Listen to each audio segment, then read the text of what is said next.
Yes, Lord, magandang umaga po sa atin, Taguig. Thank you po sa kalakasan ni Lord na binigay niyo po sa atin ngayon. Kaya narito po tayo, buhay pa rin, may hininga pa kasi si Lord na nagbigay po sa atin. Dapat na natin po siyang unahin, pasalamatan, araw-araw kasi binigyan tayo ng hininga ni Lord. Libre lang. Kaysa ibang iba, alam nyo, yung mga iba po, nandyan na sa mga ospital, binabayaran nila ang kanilang hangin, nilalagay sa tangke, 700 araw-araw. Pero tayo, malayang huminga tayo sa Panginoon. Kaya sabi ni Lord, let every breath says, praise the Lord. Muna po sa lahat pala, kami po pala ay mga born again, evangelical Christian. Dumating po kami dito sa inyong lugar upang magbahagi, hindi makapagdebate, hindi manira ng mga pananampalataya ninyo. Nais lang namin po ibahagi ang salita ni Lord sapagkat ito po ang utos ni Lord at wala po kami higit na donasyon, wala po kami binibenta na aklat, wala po kami higit sa inyo na anumang kahit piso dahil libre lang ang salita ni Lord. Mapagpalang maulan na umaga po sa ating lahat. And meron po tayong hinanda na message. At ang pabagat ng message po natin ngayon ay, tumawag ka sa totoong Diyos. Tumawag ka sa totoong Diyos. Anong ibig sabihin, Brad? May piking Diyos? May hindi totoong Diyos? Siyempre po, kapatid, hindi po lahat, hindi po lahat, no? Sabi ng Bible, hindi lahat na tumatawag na Panginoon, Panginoon ay makakapasok sa aking kaharian. Napakaraming Diyos po dito sa lupa. Sa totoo po, sobrang dami ng mga tao na gumawa ng mga Diyos-Diyosan.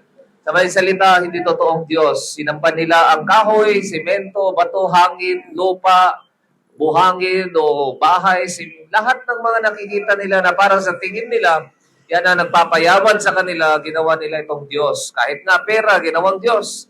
Kahit nga anumang mga bagay, basta't nauna yan, sabi ng Biblia, Diyos-Diyosan yan. Sabi ni Lord, wala nang ibang Diyos maliban kay Yahweh. Alam niyo mga kapatid, may pangalan ang Diyos.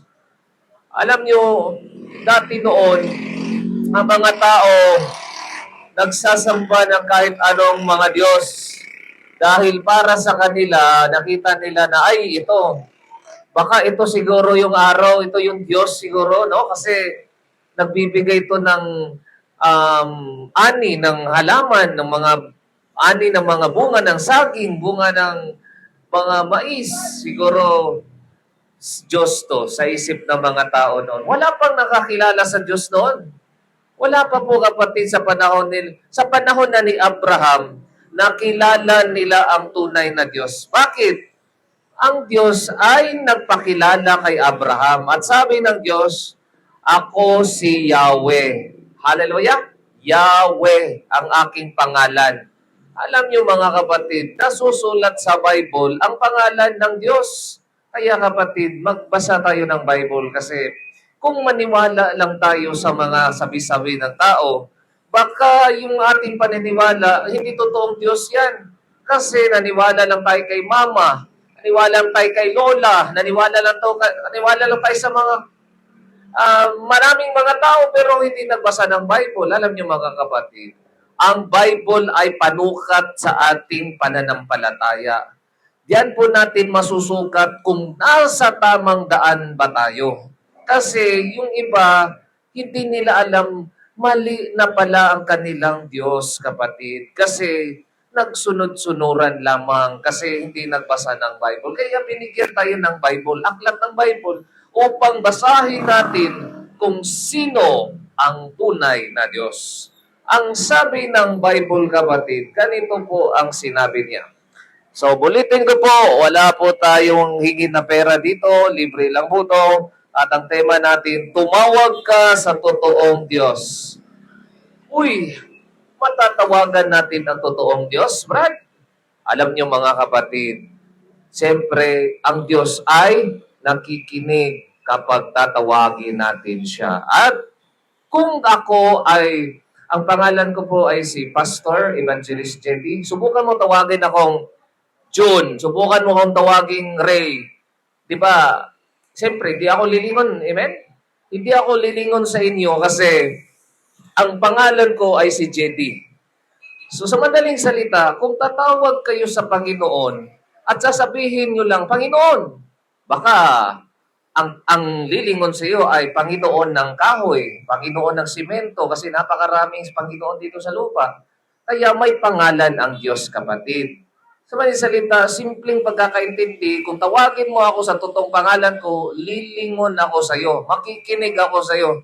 At kung tawagin mo ako sa aking sa hindi kong pangalan, siyempre hindi ako makikinig sa iyo. Sinong sinatawagan mo? Ganon din ang Diyos. Ang Diyos ay may pangalan. At sabi ng Biblia, Jeremiah 33 verse 3. Buksan natin ang Bible kasi ang Bible magsasalita kung sino si Lord. Ganito muling nagpahayag si Yahweh kay Jeremiah samantalang ito'y nakabilanggo at mahigpit na pinagbabantaan. Ganito ang sabi sa kanya, Ako ang lumikha, humugis at nag-ayos ng buong daigdig. Yahweh ang aking ngalan. Hallelujah! Ulitin ko po, Yahweh ang aking ngalan. Kung manalangin ka sa akin, tutugunin kita. At ipapahayag ko sa iyo ang mga bagay na dakila at mahiwaga na hindi mo pa nalalaman. Ang sabi ni Lord, Yahweh ang aking pangalan. Hindi si Maria ang aking pangalan. Si Maria ginamit ng Diyos, kapatid. Siya ay isang berhen na binigyan ng isang opportunity na siya ang gamitin ng Panginoon upang mapanganak ang anak ng Diyos na si Jesus Christ. Hindi po masamang tao si Maria. At ang gusto ni Lord, makilala mo ang tunay na Diyos. Si Maria, hindi Diyos, kapatid. Si Jesus Christ, ang anak ng Diyos, siya ang Diyos. Tao lang po si Maria, namatay po, kapatid. At nilibing si Lord Jesus Christ namatay at nabuhay. Bakit? Dahil siya ang anak ng Diyos. Siya ang Diyos. Sa madaling salita, kapatid, tumawag ka sa tunay na Diyos. Huwag kang tumawag sa iba't ibang Diyos. Yan ang makikinig sa iyo. Hindi ka sasagutin ng Diyos. Sabi ni Lord, si Yahweh ang aking pangalan. Hallelujah! Kaya buksan natin ang Bible, kapatid. Ang sabi ng Biblia, tumawag ka sa totoong Diyos. Isaiah 42 verse 8.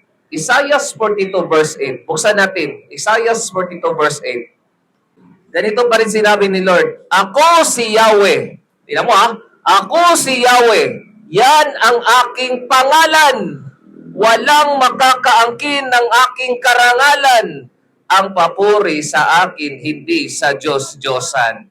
Sa madaling salita po, kapatid, dapat ibigay natin ang papuri kay Yahweh, hindi sa mga Diyos-Diyosan. Anong ibig sabihin ng Diyos-Diyosan? Kung meron akong sasakyan ngayon, pick up, at kung ang anak ko, sasabihin ng anak ko, Papa, bigyan mo ako ng pick up. Anak, hindi mo kayang i-drive yan. Bigyan kita ng laruan na pick up. Sa madaling salita, hindi totoong sasakyan, laruan na sasakyan. Ganon din ang Diyos. May totoong Diyos at may peking Diyos. Yan ay tawag Diyos-Diyosan, kapatid. Hindi totoong Diyos. Kaya, kapatid, dapat malaman natin ang tunay na pangalan ng Diyos. Siya si Yahweh. Yan po ang aking pangalan. Sabi ng Biblia, hindi ko sinabi yan. Sabi niya, ako si Yahweh. Napakaklaro ang sinabi ng Bible. Yan ang aking pangalan. Walang makakin ng aking papuri. Ang papuri sa akin, hindi sa Diyos-Diyosan. Kaya, kapatid, may iba na mga nagpupuri sa mga tao, tatawagan nila ang tao, o tatawagan kita kasi baka maawa si ama. Tatawagan ko ang anak at tatawagan ko ang ina para maawa ang ama. Kapatid, ang sabi ng Biblia, walang makakaangkin sa papuri, hindi sa mga Diyos-Diyosan. Kasi si Yahweh lang ang kanyang pangalan. Amen? Kaya tayo kapatid, hindi tayo, minsan nagtatanong ka, bakit ganito lang ang buhay ko? Hanggang ngayon ganito lang talaga. Alam nyo kapatid, baka sa tagal na panahon, sabihin mo, nanalangin naman ako.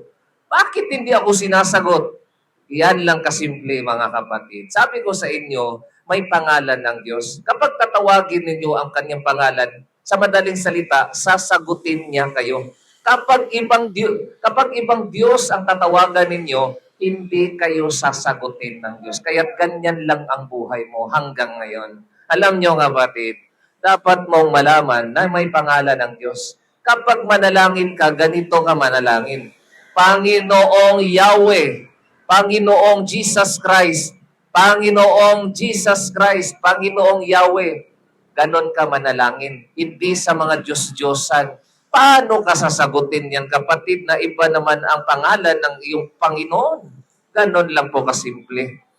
Ha? Kaya hanggang ngayon, hindi pa rin tayo tinutugon sa ating panalangin. Kasi hindi tayo marunong manalangin. May pangalan ng Diyos. Hallelujah! At hindi sinungaling ang Diyos. Sabi niya, ang pangalan ko ay si Yahweh. Ang papuri, para lamang yan sa akin, hindi sa mga Diyos-Diyosan. Dalawa na lang ang verse natin at magtatapos na tayo. Tumawag ka sa totoong Diyos. Siguro nagtataka ka. Di ba may ama, may anak, may banal na espiritu. Tatlo ang Diyos. Kapatid, hindi ka malilito. Ganito kasi yan. Ang Diyos kasi, siya ang Panginoon sa lahat ng Panginoon. Siya ang hari ng mga hari. At kinakailangan niyang maisakatuparan ang kanyang salita na sabi niya, sapagkat gayon na lamang ang pag-ibig ng Diyos sa sangkatauhan. Kaya't ibinigay niya ang kanyang kaiisang anak. At sino mang sumampalataya sa kanya ay magkaroon ng buhay na walang hanggan. Nagsawa na ang Diyos sa mga baka. Nagsawa na ang Diyos sa sakripisyo ng mga tupa. Nagsawa na ang Diyos sa mga kahit ano-anong pinagsakripisyo ng mga tao. Nag-alay sa mga Diyos-Diyosan. Kaya't sabi ni Lord, mismo ang aking anak na mismo iparating ko dito sa lupa. Tingnan natin kung talagang ako na mismo doon sa lupa darating. Ako na mismo. Bababa na ako. At kinakailangan niya ako sambahin si Jesus Christ. Ay patid, nagsawa ng Diyos kasi ang tao, napakaraming Diyos dito sa lupa. Kaya ang Diyos nagpasyang dumating dito sa lupa sa pamamagitan ng isang berhen, si Maria. Si Maria po ay isang babaeng berhen. Siya po ay ginamit ng Diyos. At dahil sa kanya, napanganak ang ating Panginoong Jesus Christ. At si Maria ay hindi Diyos, kapatid. Si Jesus Christ ang Diyos. Dapat kayong matuto na si Jesus Christ ang tawagin ninyo. Kasi sabi ng Bible, ganito po kapatid. John, ganito po sa nasusulat sa Biblia, John 14:6.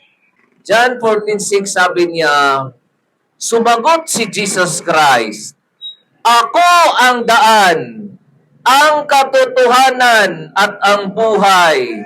Walang makakapunta sa Ama. Hindi ka pwedeng dadaan kay Maria. Hindi ka dadaan sa iba't ibang mga Diyos-Diyosan. Hindi ka dadaan sa mama mo, sa papa, sa ate mo.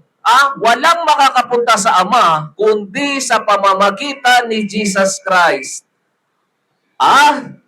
Dahil kay Jesus Christ, makalapit tayo sa Panginoon. Siya ang daan, siya ang katotohanan, siya ang buhay.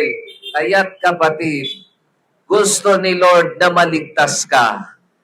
At isa lamang ang daan papunta sa langit. Wala nang iba. Hindi papa mo, hindi kapitbahay mo, hindi uncle mo, hindi kapatid mo, hindi makakaligtas yan. Kundi si Jesus Christ lamang. At sabi niya, sino man ang tumawag sa kanyang pangalan ay maligtas. Kapatid, gusto mo bang maligtas? Gusto mo bang magkaroon ng buhay na walang hanggan? Isa lamang ang dapat gawin mo. Tanggapin mo si Jesus Christ. And our last verse bago po tayo magtatapos. Ganito po ang sinabi ng Bible. Mateo 7, verse 21. Kapatid, siguro nagtataka ka. Naniwala naman ako sa Diyos. Kapatid, dapat may pangalan ng Diyos mo. Kasi sabi sa salita ni Lord, hindi lahat ng tumatawag sa akin, Panginoon, Panginoon. O, tignan mo napakaraming Panginoon. Lord, Lord, tulungan mo ako sa panahon ng lindol. Lord, sa panahon ng bagyo. Lord, sa panahon ng sakit. Lord, maawa ka. Lord, maawa ka sa akin. Hanggang nalagutan tayo ng buhay at sasabihin ni Lord, sinong Lord na sinasabi mo, Panginoon, Panginoon? Kapatid, may pangalan ng Diyos. Ang sabi ng Bible, hindi lahat ng tumatawag sa akin, Panginoon, Panginoon, ay makakapasok sa kaharian ng langit, kundi ang mga taong sumusunod sa kalooban ng aking Ama na nasa langit. Sa araw ng paghuhukom, marami ang magsasabi sa akin, Panginoon, hindi po ba't kami nagsampa sa iyo, sa iyong pangalan? Ay nangaral kami, nagpalayas ng mga demonyo at gumawa ng himala. Ngunit sasabihin ko sa kanila, hindi ko kayo kilala. Lumayo kayo sa akin, kayong gumagawa ng kasamaan. Kapatid, ulitin ko po, tumawag ka sa totoong Diyos. Baka ang Diyos mo ay hindi totoo. Magtanong ka sa iyong sarili kung ito na ba talaga ang Diyos makaligtas sa akin? Itong aking pananampalataya na kaya ito na kaya? Ang sabi ng Bible, ang daan daw na patungo sa kaligtasan ay napakahigpit. Ngunit ang daan sa kapahamakan ay malawak, kapatid. Kaya huwag kang magsunod-sunuran sa iyong mga kapatid, mga kamag-anak na sa tingin mo, ay ito na yata ang kaligtasan. Magsiguro ka, magkaroon ka ng security. Suriin mo ang Bible kung tunay ba talagang sinabi diyan na ang Diyos ay isang pirasong kahoy, pirasong simento. Ang sabi ng Bible, huwag kang sasamba ng ibang Diyos maliban sa akin. Huwag kang gagawa ng imahen o Diyos-Diyosan. Siya lamang si Yahweh ang iyong Panginoon. Dahil siya ang mapanibughuing Diyos, visiting the iniquity of the fathers of the children from the fourth and the third generation to those who hate me. Thou shalt not have no other gods before me. Thou shalt not make unto thee graven image or anything likeness or anything that is in the heavens above or that is in the earth beneath or that is in the water under the earth. Thou shalt not bow down to them nor serve them. For I am a jealous God, visiting the iniquity of the fathers of the children from the fourth and the third generation to them that hate me, but showing mercy to them that love me and keep my commandments. Thou shalt not take the name of the Lord thy God in vain, or the Lord will hold him guiltless when he take the name of the Lord in vain. Thou shalt not kill, thou shalt not steal, thou shalt not bear false witness against thy neighbor, thou shalt not covet thy neighbor's house, thou shalt not covet thy neighbor's wife, thou shalt not covet anything that is in your neighbor. Yan ang sabi ng Diyos, honor your father and your mother that thy days may belong upon the land which the Lord did give it thee. Sabi ng Biblia sa kanyang salita, keep the Sabbath day and keep it holy. 6 days you shall labor, and the seventh day you shall make it a Sabbath day for the Lord thy God. For the Lord made heaven and earth in the 6th day, and the 7th day God rested. Therefore God blessed it and hallowed it. Kapatid, yan ang sinabi ng Biblia. Kaya kapatid, sa panahon ngayon, maghanda ka na. Kasi hindi mo alam, bukas ka na kukunin ni Lord. Next year ka na kukunin ni Lord. Baka may dialysis ka na. Baka may lung cancer ka na. Baka may tama na ang baga mo. Baka nagtataka ka na bakit ganyan na ang iyong katawan kasi malapit ka nang kukunin ng Diyos. At sabi ng Biblia, haharap tayo sa may likha at magbibigay sulit at Sa sandaling iyon, kapatid, haharap ka na sa hari, sa mga hari, Panginoon sa lahat ng Panginoon. At yan ka magsusulit at sasabihin ng Diyos, sino ang Diyos mo? Tatanungin ka at sasabihin mo, Lord, Lord, hindi ba ako nagsamba? Hindi ba ako nagpuri sa iyo, Lord? Sabihin ng Diyos, sino ang Diyos mo? Kaya ang tema ngayon, tumawag ka sa totoong Diyos. Si Yahweh ang Panginoon. Kapatid,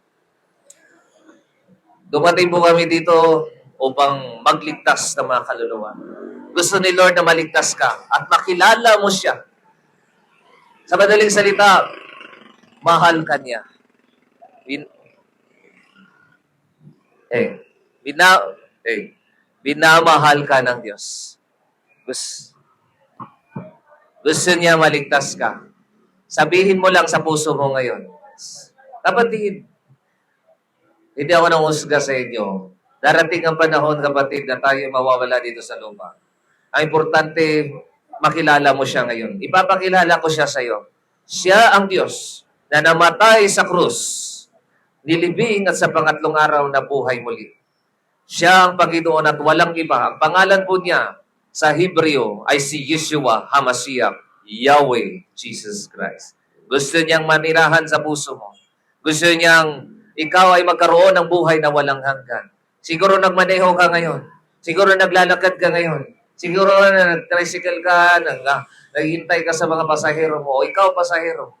Sa isang minuto, sa isang 30 seconds, sabihin mo lang sa puso mo ngayon, Lord Jesus Christ, magpakilala ka sa akin.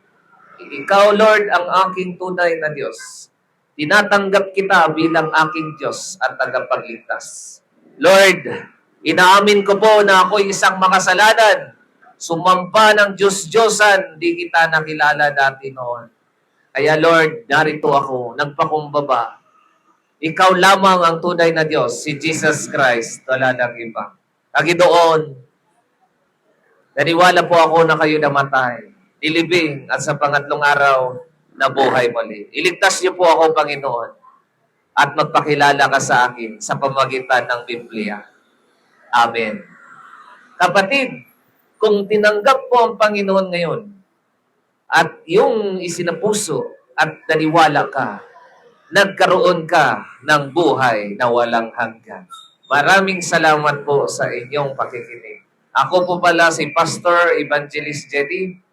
Nagbabahagi ako ng salita ng Diyos sa Luzon, Visayas at Mindanao. And by God's grace, dito naman po ako napadpad sa inyong lugar. Ganito po ang aking ministry. May kasamahan po kami sa Mindanao, may kasamahan po kami sa Luzon, sa Isabela, at wala pong wala po kaming hingin sa inyo na donasyon. Libre lang po to. Ulitin ko po, hindi po kami katulad ng iba na ang iikot. Hindi po ganyan po kami, kapatid. Hindi po kami naghingi sa pera sa inyo, hingi ng negosyo, ginigawa namin negosyo ang salita ni Lord. Wala po yan. Libre lang po ang salita ng Diyos sapagkat si Jesus Christ ay nagbigay sa atin ng libre po, kapatid. Nais lang namin ibahagi ang aming YouTube channel. Wala po din kami kinikita sa YouTube channel po namin. Yan lang po ay aming ministry na ibahagi namin ang salita ni Lord yan sa 3:00 ng Wednesday. Visit po kayo sa YHWH o Yahweh 102 sa YouTube namin. Sa Facebook naman namin, Ruach, R-U-A-C-H, R-U-C-H. Type nyo lang sa Facebook. And then po na mga activity po namin, libre. At welcome po kayo sa church namin, sa Taytay, Isabela po. Ulitin ko po, YouTube channel namin, Yahweh Ministry. Makinig po kayo ng salita ng Diyos. Huwag niyong hayaan na yan lang po ang inyong pananampalataya. Mag-upgrade kayo. Magbasa kayo ng Bible hanggang makilala ninyo ang tunay na Diyos. Glory to God. Magandang tanghali po sa ating lahat. Analangin po tayo. Lord, maraming salamat po sa Taguig at kami po'y dinala po ninyo dito. Maraming salamat po dahil marami po ang nakinig at marami pong tumanggap. Pagpalain niyo po ang mga tricycle drivers, mga nagtitinda, mga estudyante, mga traffic enforcer, police, o sino ba nakikinig po ngayon, Lord. Bless niyo po sila, ilayo sa mga sakit, at lalo pa nilang makilala kayo, Panginoon. At Lord, bigyan mo sila ng magandang kalusugan, lalo na para sa mga bagyo at sa malakas na ulan. Maraming salamat po, kaya tinataas namin ang lahat na ito sa pangalan ni Yeshua HaMashiach, Yahweh Jesus Christ. Glory to God. God bless po, Taguig. Amen.